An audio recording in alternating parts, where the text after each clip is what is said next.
Let's take a look at what's happening in the neighborhood. Bangladesh's main opposition party, the BNP or the Bangladesh Nationalist Party, is preparing a vast show of support for its acting chairman Tariq Rahman as he prepares to return home after nearly 17 years in exile. BNP is now aiming to attract nearly 5 million people for a gathering in Dhaka. Rahman is returning to Bangladesh with his wife Dr. Zubaida Rahman and their daughter Zaima Rahman. The BNP is widely seen as a frontrunner in the upcoming elections as well. Now, if the party secures victory, Rahman is expected to assume the country's top political role. Through his speeches and public statements, Rahman has already outlined how he plans to govern Bangladesh forward. He clearly articulated the foreign policy direction he envisages under the BNP-led government if it comes to power in the upcoming elections, which are slated to happen in February of 2026 in Bangladesh. But let's first delve deeper into who is Tariq Rahman, and then let's also understand why is his homecoming being celebrated so much and is very important. Tariq Rahman is the son of former President Ziaur Rahman and former Prime Minister Khalida Zia, and has been the BNP's acting chairman since February 2018. Ziaur Rahman, an army commander, gained prominence after the 1975 coup in which Sheikh Hasina's father, Sheikh Mujibur Rahman, was murdered. Ziaur was assassinated when his son was 15 years old. Tensions were fueled between Zia and Hasina families. Then in 2007, he was arrested on corruption charges and claimed that he was tortured in the custody. Rahman has multiple criminal convictions, including money laundering and charges linked to an alleged plot to assassinate the now ousted Prime Minister Sheikh Hasina. An inspiring Prime Minister, Rahman fled to London back in the year of 2008 over what he termed as politically motivated persecution. Tariq Rahman has made it explicit that Dhaka would not align itself closely with either Rawalpindi or New Delhi.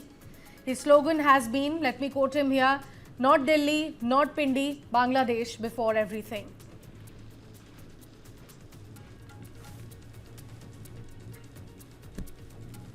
Let's take a look at what's happening in the neighborhood. Bangladesh's main opposition party, the BNP or the Bangladesh Nationalist Party, is preparing a vast show of support for its acting chairman Tariq Rahman as he prepares to return home after nearly 17 years in exile.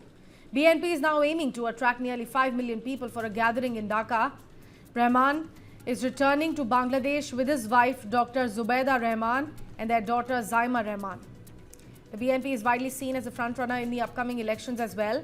Now, if the party secures victory, Rahman is expected to assume the country's top political role. Through his speeches and public statements, Rahman has already outlined how he plans to govern Bangladesh forward. He clearly articulated the foreign policy direction he envisages under the BNP-led government if it comes to power in the upcoming elections, which are slated to happen in February of 2026 in Bangladesh. But let's first delve deeper into who is Tariq Rahman, and then let's also understand why is his homecoming being celebrated so much and is very important. Tariq Rahman is the son of former President Ziaur Rahman and former Prime Minister Khalida Zia, and has been the BNP's acting chairman since February 2018. Ziaur Rahman, an army commander, gained prominence after the 1975 coup in which Sheikh Hasina's father, Sheikh Mujibur Rahman, was murdered. Ziaur was assassinated when his son was 15 years old. Tensions were fueled between Zia and Hasina families. Then in 2007, he was arrested on corruption charges and claimed that he was tortured in the custody.